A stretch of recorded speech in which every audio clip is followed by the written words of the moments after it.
नमस्कार. तर आज मी केली होती घोसावळ्याची भाजी.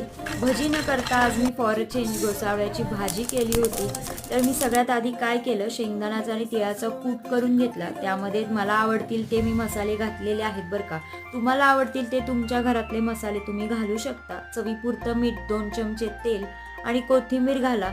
त्यानंतर बघा आपल्याला घोसावळ्याचे 2-2 इंचाचे असे काप करून घ्यायचे आहेत आणि त्याला मधून चिरा पाडायचे आहेत. त्यानंतर आपल्याला त्या चिरांमध्ये दाबून दाबून हे सारण भरून घ्यायचं आहे. त्यानंतर आपल्याला तेलाची फोडणी करायची आहे. तेलाच्या फोडणीमध्ये तुम्ही घालू शकता मोहरी आणि हिंग आणि त्यानंतर आपण हे जे घोसावळी भरलेली आहे ती घालायची आहे. तेलामध्ये परतून घ्यायची आहे. त्यानंतर पाणी शिंपडायचं आहे आणि याला वाफवून घ्यायचं आहे आणि सगळ्यात शेवटी आपल्याला यामध्ये शेंगदाण्याचा जो उरलेला कूट आहे तो घालायचा आहे आणि तयार झाली आहे बघा घोसावळ्याची भाजी. तुम्ही सुद्धा नक्की एकदा ट्राय करून बघा, कशी वाटते ते बघा.